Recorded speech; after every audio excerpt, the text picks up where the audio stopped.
say neither, either, neither. Let's... Out! Whoa! Your trailer's on fire! Let's go!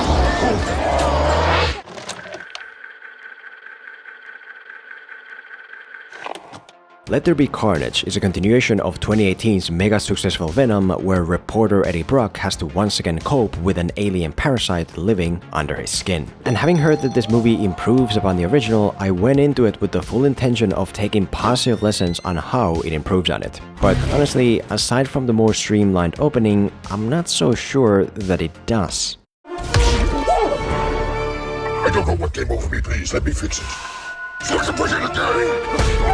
See, the big thing you can notice about Let There Be Carnage is that it seems to go all in on the idea from its predecessor that it's a movie primarily meant for little kids. That's why the original director who wanted a darker tone was That's why the new director even publicly stated that they cut down on things like story and plot to instead focus more on Eddie and Venom and the new CGI monstrosity, Carnage. That's why you constantly see weirdly over-energetic things like Eddie randomly popping a wheelie every time he rides his bike and the villain jumping out of a moving car instead of just like parking. Because most of all, this movie was made for 10-year-olds.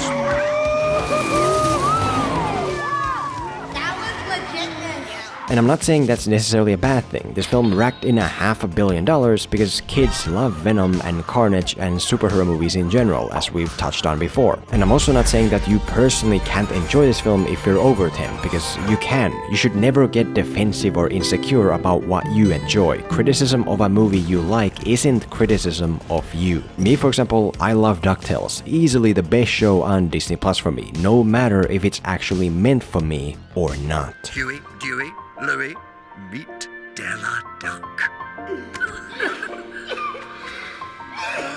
I'm just saying that because this movie was designed primarily for kids, it's very useful for us to identify a couple key factors that make it so that we can then either avoid or use those factors in our own movie depending on who we're making it for. So let's do that. Let's take a look at Let There Be Carnage and the new director's statements about it to see how it fails at being a movie for adults, or how it succeeds at being a movie for little kids.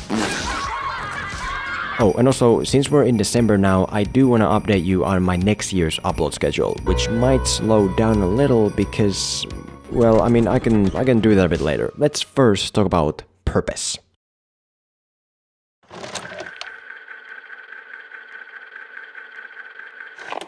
The first major kid quality here is that most often there's no bigger purpose for what's happening to be happening. To introduce what I mean with this, look at Eddie Brock's journey in the beginning, where essentially he's lost his touch as a reporter and needs to find a big scoop to get back on top. I will do it. That's an easily understandable motivation that drives us to scenes like Eddie meeting notorious serial killer Cletus Kasady to potentially find his big scoop, and him working with Venom to solve Kasady's murder mystery to crack that big scoop. Bingo.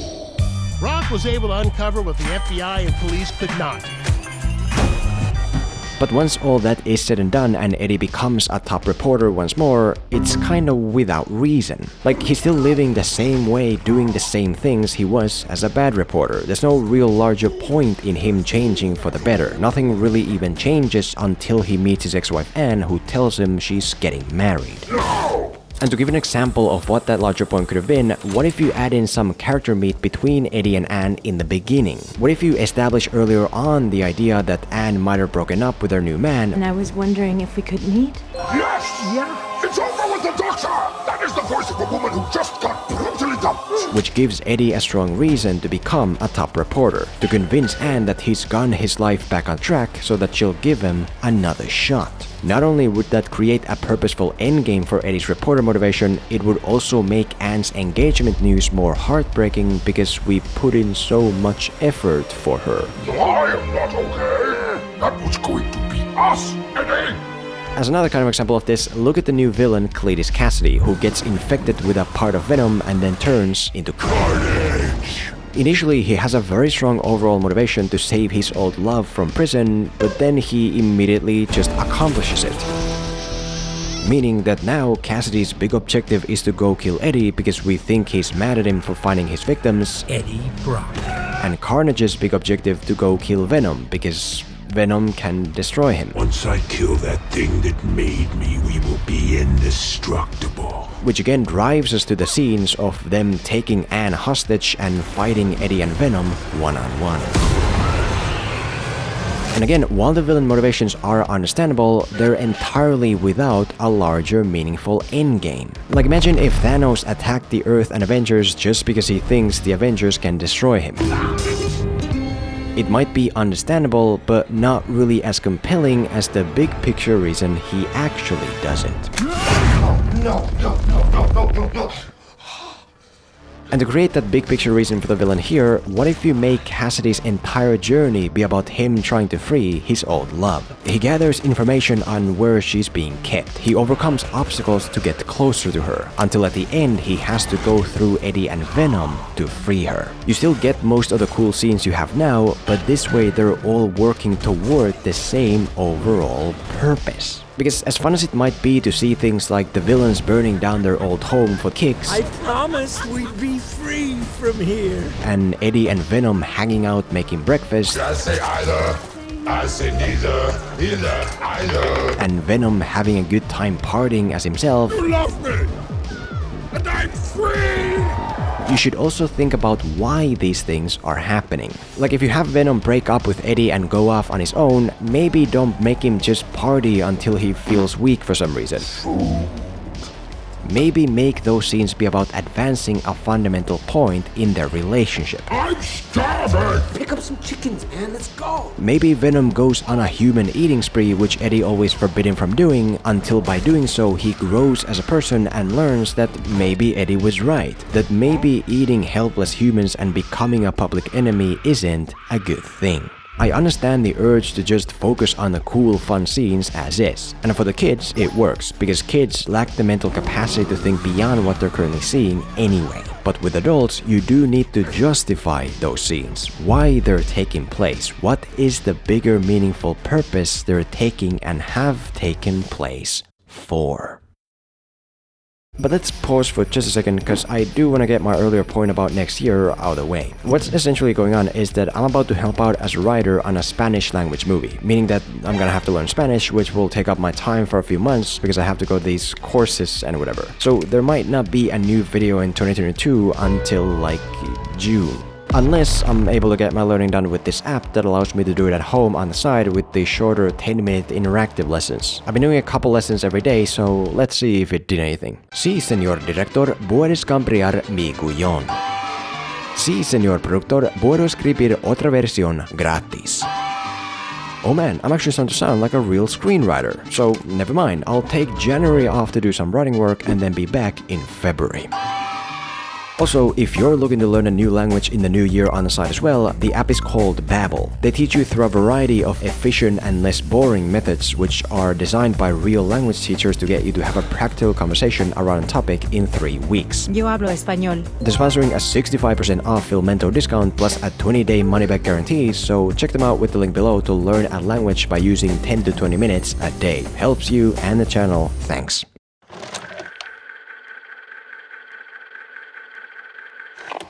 The second major kid quality here is that most often things are told instead of shown. Beaten to the brink of death by Daddy-O. If we go back to the beginning where Eddie has lost his touch as a reporter, for example, how exactly do we find that out? Do we see him putting an article together only to have it rejected? Do we see some other rising reporter bullying him for his low standard work? You're trash, Brock. Let me eat him. No, all we see is Kasady saying it. Heard the written word hasn't been working out so well, and exclusive would put you back on top. And when it comes to Eddie becoming a top reporter once more, how is that established? Do we see him doing the work and uncovering Kasady's missing victims? Do we see him getting a leg up at the office? Yes. Wait a minute. No one makes a good picture, and I've been here a long time. If there's a staff job... No, all we see is that the victims have been uncovered and that this random news reporter says it. Brock's career has been given a much-needed revival, putting him back on top. Overall, Eddie's entire reporter career exists almost exclusively in the words that people say, which not only greatly reduces its significance, but also makes it seem like it's not even a real thing, which is exactly what happens with a wide variety of bigger and smaller aspects throughout the movie. It's the same thing with characters like our new ominous serial killer villain, Kasady. Outside of Kasady sitting behind bars, how do we know he's an ominous serial killer? Do we see him act in a way that makes us and our hero feel genuinely intimidated and weak? Do we see an evidence-created flashback of him murdering one of his victims? Do we ever even get to see any of his victims? No, what we get is people saying that he has many victims. You know, he's a serial killer, huh? Serial killer Cletus Kasady. What we get is a letter where he literally explains his own dark past. Yes, Mama, I'm a bad, bad boy. As in, Kasady is an ominous serial killer not because we ever even see him by himself kill anyone, but because apparently it's so. The governor of California has overturned his moratorium and reinstated the death penalty for Kasady. Same thing with character relationships, like the love story between Kasady and Tia Dalma from Pirates. How do we know they're in love? Well, because the movie begins with a quick prologue where they're at a children's home and then Tia Dalma says she loves him as she's taken away. I will always love you! And then Kasady gets mad. Because when adult Tia Dalma reads about Kasady's upcoming execution, she gets mad. Because, you know. Circus of hell with one bright light. In other words, Kasady and Tia Dalma are in love not because they've ever even shared a screen together before the midpoint, but because the movie says so, which can kinda weaken the reality of that love. CK loves FB. Okay. Same thing with dramatic story turns, like Anne revealing that she's getting married, which we find out through her inviting Eddie to dinner and showing him her ring. Which is technically showing, but isn't. Showing is having Eddie put his life together specifically for Anne. It's having Eddie spend time and effort to look his absolute best for dinner. It's having Eddie show up for dinner full of joyful hope until he sees Anne with her new ring and husband from a distance and leaves with a broken heart. That's showing. I should not have kicked Venom out for Anne. Now he's gone to Cletus Kasady to eat people with, and I have nobody left. Whereas having Eddie not put his life together for Anne and arrive to dinner looking the way he always does so that she can tell him the news by showing her ring. I thought it would be better to tell you in person, but... No.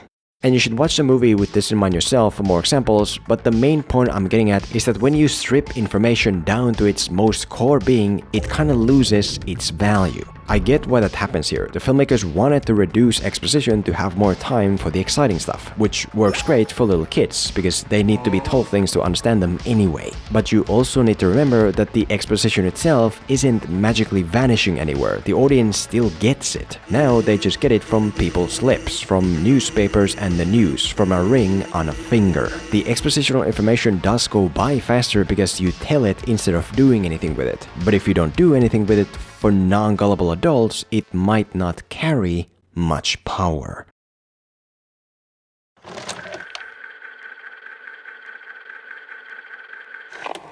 The third major kid quality here is that a lot of things and characters are pretty one-dimensionally on the nose. Let me guess. You're crazy. If you look at the character side of this, for example, Eddie and Venom are actually a great showcase of three-dimensionality. Venom on the outside is a super powerful, blood-hungry alien. I need human brains! But that's not necessarily who he is, because he also carries very human qualities, like growing fond of life. Sonny and Cher are best friends. And getting invested in Eddie's relationships. Mrs. Anne! Anne is on the phone, Eddie! And expressing human emotions. You're the coolest, you're the hottest, and you're the bravest. I am. And overall having considerations for earthly matters that a super powerful blood-hungry alien shouldn't. The only scoop I'm getting today is double chocolate chip. No! And get brain freeze! I don't know if it's all good or even fully sensical, but there's more to Venom than meets the eye. He's made up of more layers than just his exterior. Whereas with most other characters, what you see is what you get. We have the ex-wife Anne, who is and remains really nice and kind and lovable throughout the movie, without any real different sides or flaws. We have Tia Dalma, who looks like a super evil emo witch and usually acts accordingly. We have Kasady, who's this big bad serial killer without any explanation as to who are the people he serial killed or why. We never really get perspective for his badness outside of him at the end explaining that, oh, his childhood was bad. Scared little boy that no one cared about, and no one came to save. And while there's nothing wrong with the idea itself, you can't just claim it at the end. You can't just allude to Eddie and Kasady having a strangely close relationship without then ever diving into what that relationship is or where it comes from. Having two strangers meet twice doesn't justify a climax where, oh... You know what I really wanted? I wanted your friendship. Shut your fucking mouth! Overall, if most of the characters here were books, the movie never opens their pages but instead treats them by their covers and coveralls, to the point where prison inmates see a horrendous murder creature mowing down guards in its way and then just stand around clapping for it. Like, yeah, I guess they're all technically on the same bad guy side as the creature, but that's not very realistically complex human behavior, as much as it is bad guy behavior.